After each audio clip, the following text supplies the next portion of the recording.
दोस्तों, कैसे हैं आप सभी। मैं सपना पाटनी फिर से आप सभी का शिक्षा हाउस में स्वागत करती हूं। तो चलिए साथियों, आज के अपने करंट अफेयर्स की शुरुआत करते हैं। आज है 15 फरवरी, हम पढ़ेंगे आज के करंट अफेयर। तो आप मेरे साथ बने रहें। इसी चैनल में रोज GK fact of the day series भी आती हैं, तो उन्हें आप देख सकते हैं। अगर कोई नया है इस चैनल पे तो इसे सब्सक्राइब भी कर दे, बाकी के जीके जीएस रिलेटेड वीडियोस के लिए जो आती रहती हैं। तो चलिए दोस्तों, आज का करंट अफेयर स्टार्ट करते हैं। आज का पहला प्रश्न है, association of domestic tour operators of India, जो कि आपका 10वां संस्करण हुआ है 2021 का, वार्षिक अधिवेशन किस राज्य में आयोजित किया गया है। तो ये आपका एडीटीओआई का 10वां एडिशन 2021 का कौन से राज्य में आयोजित हुआ है। तो इसका सही उत्तर हो जाएगा इन ऑप्शंस में से आपका गुजरात में आयोजित किया गया है। और यह जो आपका convention of association of domestic tour operators of India 2021 का जो अध्यक्षता की है इस अधिवेशन की, वह आपकी चेतन गुप्ता ने की है। और ये जो आपका ऑर्गेनाइज कराया गया आपका मिनिस्ट्री ऑफ टूरिज्म और ADTOI with support from Gujarat tourism, मतलब कि आपका गुजरात पर्यटन के समर्थन के साथ आपका पर्यटन मंत्रालय और एडीटीओआई के साथ इसका आयोजित करवाया गया है। और इसका जो वेन्यू रहा है जहाँ पे ये आयोजन हुआ है वह आपका statue of unity Kevadia Gujarat में हुआ है।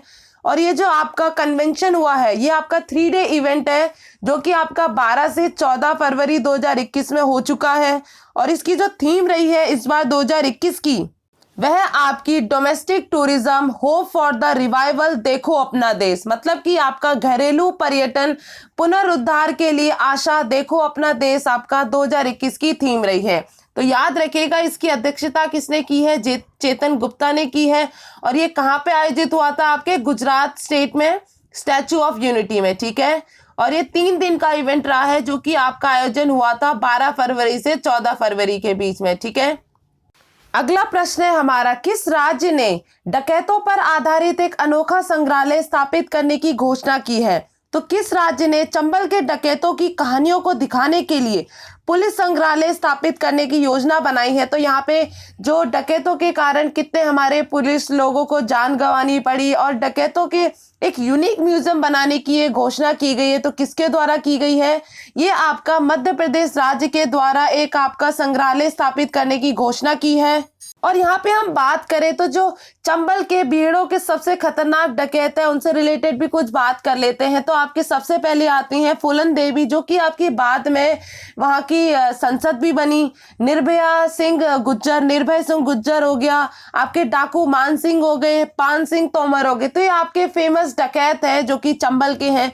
तो इस म्यूजियम में बहुत यूनिक तरीके से चीजें दिखाई जाएंगी, जो आपके डकैतों की लाइफ होगी और पुलिस से रिलेटेड। और यहाँ पे जो मेन यूनिक चीज है, यहाँ पे जो इन्होंने इस्तेमाल किए थे, जो फूलन देवी की गन हो गई और निर्भय सिंह का जो रेडियो था, तो इस तरीके से बहुत अट्रैक्टिव चीजें दिखाई जाएंगी, ठीक है। तो ये कौन से राज्य में, आपके मध्य प्रदेश राज्य में, ठीक है। चलते हैं अपने अगले प्रश्न पे। हाल ही में निम्नलिखित में से किसके साथ जम्मू कश्मीर ने प्रभाव आधारित बाढ़ पूर्वानुमान के लिए हाथ मिलाया है। तो आपका जम्मू कश्मीर में बाढ़ का सही आकलन हो सके, इसके लिए इनमें से किस अंतरिक्ष एजेंसी के साथ हाथ मिलाया गया है। तो इसका सही उत्तर हो जाएगा आपका इन ऑप्शन में से यूके स्पेस एजेंसी के साथ जम्मू कश्मीर ने हाथ मिलाया है, ब्रिटेन अंतरिक्ष एजेंसी के साथ। और यह जो सहयोगी परियोजना है, कोलैबोरेटिव प्रोजेक्ट है, आपका इम्पैक्ट बेस्ड फ्लड फॉरकास्टिंग है। तो ये आपका जो बाढ़ से रिलेटेड आपका प्रभावित एरिया होते हैं, तो उनके लिए फॉरकास्टिंग करने के लिए ये आपका कोलैबोरेटिव प्रोजेक्ट हुआ है।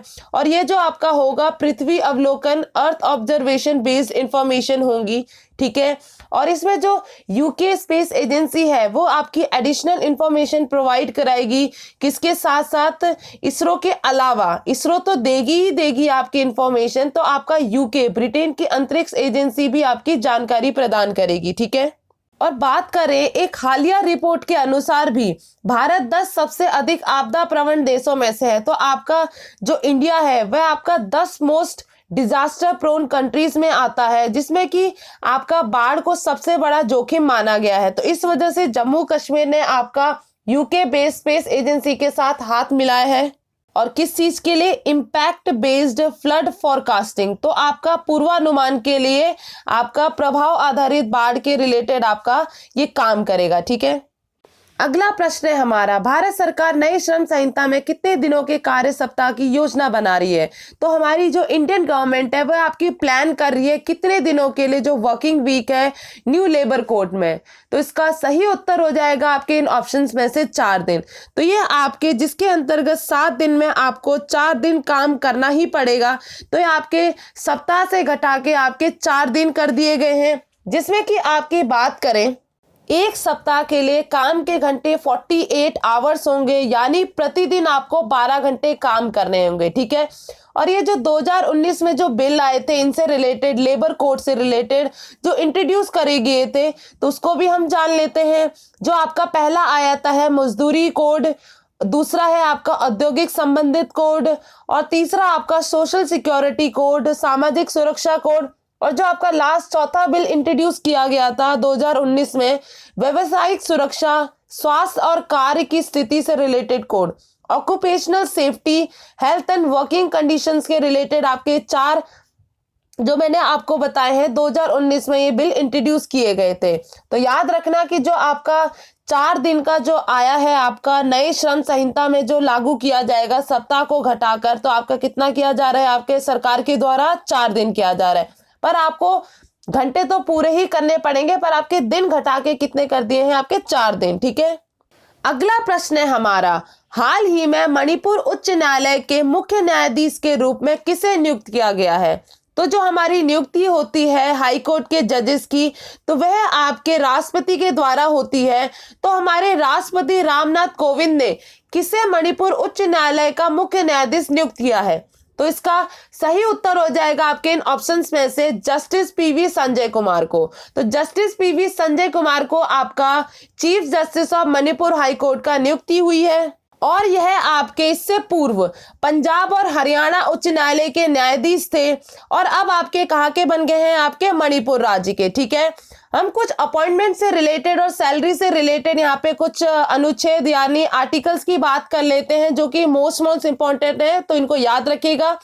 आर्टिकल 217 की बात करें तो ये आपके उच्च न्यायालय के न्यायाधीशों की नियुक्ति की बात करता है, और 124 आर्टिकल ये आपके मुख्य न्यायाधीश और उच्चतम न्यायालय के न्यायाधीशों की बात करता है। ठीक है, तो आपके जो 2 इंपॉर्टेंट आर्टिकल मैंने आपको बताया 217 और 124, तो याद रखिएगा 217 क्या करता है? आपके अपॉइंटमेंट की बात करता है जजेस की, जो कि हाई कोर्ट की, और 124 कहाँ के अपॉइंटमेंट की बात करता है? चीफ जस्टिस और जजेस की, कहाँ की? सुप्रीम कोर्ट की। ठीक है, इसके बाद हम बात करें आपके सैलरी से रिलेटेड जो आर्टिकल्स आते हैं वो भी बात कर लेते हैं। 2 आर्टिकल इसमें सैलरी से रिलेटेड है इंपॉर्टेंट, एक आपका आता है 221 और आपका आता है दूसरा 125।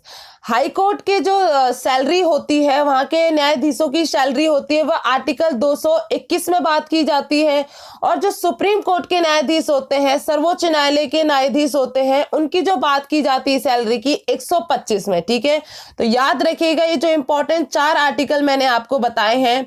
सुप्रीम कोर्ट जजेस की बात करें तो 2.5 लाख आपके जो आपकी सैलरी होती है वह सुप्रीम कोर्ट जजेस की होती है, और चीफ जस्टिस ऑफ इंडिया की जो सैलरी होती है वह आपके 2.80 लाख होती है। ठीक है, तो याद रखिएगा।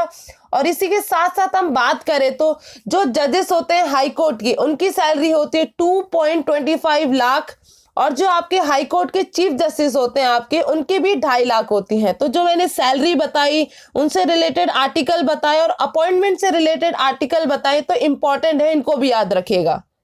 हमारा अगला प्रश्न है, केंद्रीय रक्षा मंत्री राजनाथ सिंह ने हाल ही में किस राज्य में जलाभिषेक अभियान का उद्घाटन किया है?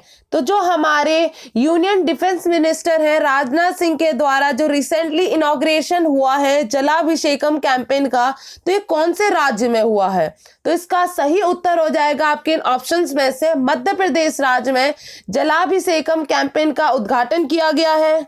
और इस जो अभियान के बारे में बात करें तो यह आपका अभियान प्रत्येक खेत के लिए पानी और हर हाथ के लिए काम प्रदान करने के इरादे को भी पूरा करेगा। तो यहाँ पे जो आपके सारे जो फार्म है उनको काम देने के तरीके को से भी रिलेटेड है, तो उनके कैंपेन, उनके लिए जो मेन कैंपेन लॉन्च किया गया है।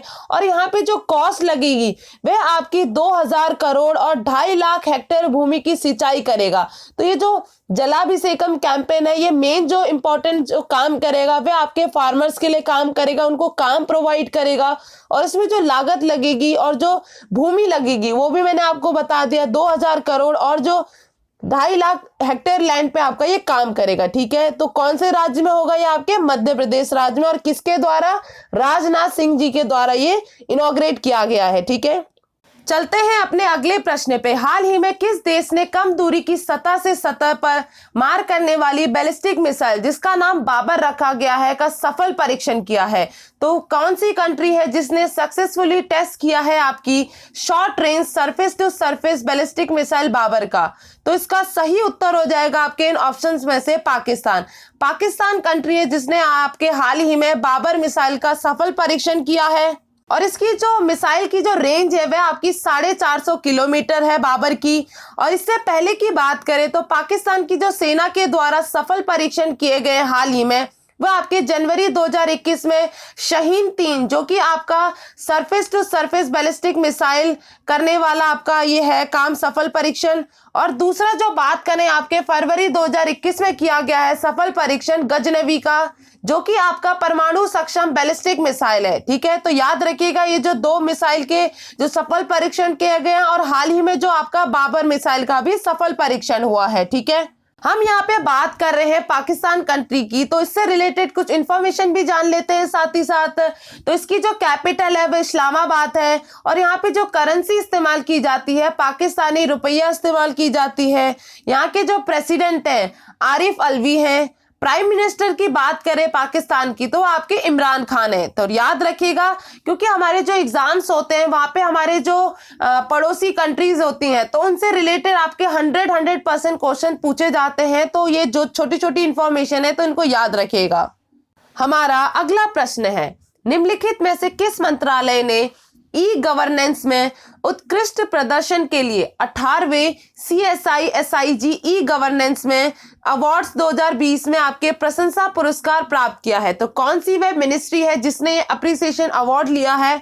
तो इसका सही उत्तर हो जाएगा आपके इन ऑप्शंस में से मिनिस्ट्री ऑफ ट्राइबल अफेयर्स ने ये आपके अवार्ड जीता है, जो कि आपका 18वां CSI/SIG ई गवर्नेंस अवार्ड 2020 में outstanding performance in e governance के तौर पे दिया गया है। और यह जो अवार्ड दिया है वह आपके नवलजीत कपूर जो कि आपके जनजातीय मामलों के मंत्रालय के संयुक्त सचिव हैं, तो उन्होंने यह पुरस्कार प्राप्त किया है। और ये किसके द्वारा दिया गया है? आपके CSI, जिसका फुल फॉर्म है कंप्यूटर सोसाइटी ऑफ इंडिया। और ये जो ई गवर्नेंस के क्षेत्र में दिए गए उत्कृष्ट योगदान में मान्यता देने के लिए पुरस्कार देती है। तो आपके कंप्यूटर सोसाइटी ऑफ इंडिया आपके ई गवर्नेंस में उत्कृष्ट योगदान को मान्यता देने के लिए पुरस्कार देती है। तो याद रखिएगा किसके द्वारा दिया गया है और किसको दिया गया है। ठीक है, हम यहाँ पे बात कर रहे हैं CSI computer society of India की बात कर रहे हैं, तो इससे रिलेटेड कुछ इंफॉर्मेशन भी जान लेते हैं।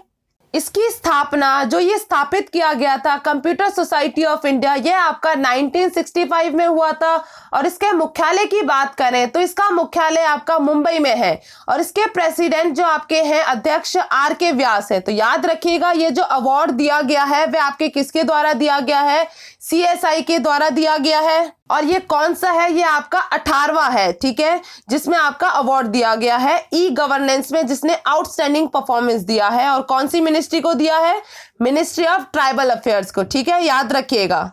हमारा अगला प्रश्न है, निम्नलिखित में से कौन भारत में 200 छक्के लगाने वाले पहले अंतर्राष्ट्रीय क्रिकेटर बने हैं? तो कौन ये आपके इंटरनेशनल क्रिकेटर बने हैं जो आपके 200 छक्के बनाए हैं इंडिया में? तो इसका सही उत्तर हो जाएगा आपका इन ऑप्शंस में से रोहित शर्मा। रोहित शर्मा हमारे भारत की भूमि पर खेलते हुए 200 छक्के लगाने वाले पहले अंतर्राष्ट्रीय क्रिकेटर बन गए हैं। और इन्होंने जो काम किया है ये आपके चेपॉक स्टेडियम जो कि आपका चेन्नई में पड़ता है, इंग्लैंड के खिलाफ दूसरे टेस्ट के दौरान पे इन्होंने ये काम किया है। इसको आपका चेपाक स्टेडियम जो कि 1916 में बना था, इसको आपका M.A. चिदम्बरम स्टेडियम भी कहते हैं। और यह आपका ईडन गार्डन जो कि आपका कोलकाता में पड़ता है, उसके बाद देश का दूसरा सबसे पुराना क्रिकेट स्टेडियम है। तो याद रखिएगा, ये छोटे छोटे फैक्ट भी आपके पूछे जा सकते हैं कि चेपाक स्टेडियम आपके कहाँ पे पड़ता है, आपका चेन्नई में पड़ता है। ठीक है, और साथ ही साथ आपका रोहित शर्मा से रिलेटेड एक और बात याद रखिएगा कि राजीव गांधी खेल रत्न पुरस्कार आपका इनको 2020 में दिया गया, और यह आपके भारत में 200 छक्के लगाने वाले पहले अंतर्राष्ट्रीय क्रिकेटर भी बन गए हैं। साथ ही साथ ये भी याद रखिएगा। ठीक है, चलते हैं अपने अगले प्रश्न पे। ये आपका मोस्ट इंपॉर्टेंट प्रश्न है। टाटा मोटर्स ने निम्न में से किसे नए MD और CEO के रूप में नियुक्त करने की घोषणा की है? तो कौन है जिसका अपॉइंटमेंट होगा as a MD and CEO के तौर पे टाटा मोटर्स कंपनी में? तो इसका सही उत्तर हो जाएगा आपके इन ऑप्शंस में से मार्क लिल्टोसला को आपका MD CEO के तौर पे टाटा मोटर्स में अपॉइंट किया गया जाएगा। और यह जो आपके रिप्लेस करेंगे वह आपके गुंटर बर्ट्सचेक का स्थान लेंगे, और ये जो नियुक्ति होगी आपकी 1 जुलाई 2021 से प्रभावी होगी। तो ये आपके अपॉइंट होंगे 1 जुलाई 2021 से। हम टाटा मोटर्स की बात कर रहे हैं तो इससे रिलेटेड कुछ इंफॉर्मेशन भी जान लेते हैं। इसकी स्थापना 1945 को हुई। टाटा मोटर्स का जो हेडक्वार्टर है, मुख्यालय आपका मुंबई पर पड़ता है, और इसके जो चेयरमैन है वह आपके N चंद्रशेखरन है। तो याद रखिएगा, हमारे जो हाल ही में नियुक्ति होगी 1 जुलाई 2021 से जो प्रभावी होंगे वे आपके MD CEO कौन बने हैं? मार्क लिल्टोसला। और यहाँ की जो चेयरमैन है वह कौन है? N चंद्रशेखरन। तो ये दोनों चीजों को याद रखिएगा, यहाँ का मुख्यालय और इसको स्थापित कब किया गया था ये भी। ठीक है, और जो रिप्लेस किए जाते हैं उससे भी प्रश्न बन रहे हैं हाल ही में जो एग्जाम्स हो रहे हैं, तो इसको भी 100% याद रखिएगा कि किसको रिप्लेस किया गया है? गुंटर बर्ट्सचेक को। हमारा अगला प्रश्न है, मारियो द्रागी ने निम्नलिखित में से किस देश के प्रधानमंत्री के रूप में शपथ ली है? तो ये कौन से देश के प्राइम मिनिस्टर बने हैं? तो इसका सही उत्तर हो जाएगा आपके इन ऑप्शंस में से इटली। यह आपके इटली देश के प्रधानमंत्री के रूप में शपथ लेंगे। और इससे पहले की बात करें जो कि आपके ग्यूसेप्पी कॉन्टी हैं, इटली के प्राइम मिनिस्टर थे, जिन्होंने महामारी को न संभालने के कारण आपके इन्होंने इस्तीफा दे दिया। और जो हाल ही में हमारे बने हैं प्राइम मिनिस्टर कहाँ के? इटली के मारियो द्रागी ने प्राइम मिनिस्टर के रूप में शपथ ली है। ठीक है, इसे भी याद रखिएगा। हम यहाँ पे इटली कंट्री की बात कर रहे हैं तो इससे रिलेटेड कुछ इंफॉर्मेशन भी जान लेते हैं। साथ ही साथ इटली की कैपिटल की बात करें तो आपकी रोम है, जो कि आपके टाइबर नदी के किनारे पे स्थित है। और यहाँ के करेंसी की बात करें जो इस्तेमाल की जाती है, यूरो इस्तेमाल की जाती है। और प्रेसिडेंट की बात करें तो सर्जियो मटारेला। और आपके प्राइम मिनिस्टर जो बने हैं हाल ही में आपके मारियो द्रागी हैं। ठीक है, याद रखिएगा, प्रेसिडेंट कौन है आपके? सर्जिया मटरेला, और आपके प्राइम मिनिस्टर मारियो द्रागी। और यहाँ पे जो करेंसी इस्तेमाल की जाती है यूरो। ठीक है, कैपिटल और करेंसी से रिलेटेड तो एग्जाम्स में प्रश्न बनते हैं तो आपको याद रखने चाहिए। चलते हैं आज के 15 फरवरी के अंतिम प्रश्न पे। हमारा अंतिम प्रश्न है 15 फरवरी का, पेपरलेस बजट पेश करने वाला पहला राज्य कौन बनने जा रहा है? तो किसने अनाउंस किया है कि हमारा जो स्टेट है वो आपका पेपरलेस बजट प्रस्तुत करेगा? तो कौन सा वह राज्य बनने जा रहा है? तो इसका सही उत्तर हो जाएगा आपके इन ऑप्शंस में से उत्तर प्रदेश राज्य आपका पहला राज्य बनने जा रहा है जो आपका पेपरलेस बजट प्रस्तुत करेगा। उत्तर प्रदेश ने 18 फरवरी से राज्य विधानमंडल में आगामी सत्र के दौरान पेपरलेस बजट को पेश करने का निर्णय लिया है, तो इसकी तैयारी कर रहे हैं। तो साथ ही साथ ये आपका पेपरलेस बजट जो आपका प्रस्तुत करने जा रहे हैं, यहाँ के जो लेजिस्लेचर एडमिनिस्ट्रेशन है तो वो 3 दिन की ट्रेनिंग भी ले रहे हैं, और साथ ही साथ आईपैड में नॉलेज, टेक्निकल नॉलेज भी ले रहे हैं इस पे कार्य करने के लिए। तो ये आपका पूरी तरह से तैयारी कर रहे हैं कि जो आपका पहला आपका राज्य बन सके पेपरलेस बजट प्रस्तुत करने वाला उत्तर प्रदेश। ठीक है, तो ये रहा हमारा आज का 15 फरवरी का important current affair. I hope आपको ये वीडियो पसंद आई हो। अगर वीडियो पसंद आई है तो ज्यादा से ज्यादा लाइक करें, कमेंट करें, और ज्यादा से ज्यादा लोगों को शेयर भी करें और सब्सक्राइब करें। ठीक है, और अगर ये वीडियो देखने के लिए बहुत बहुत धन्यवाद। Thank you so much. जय हिंद।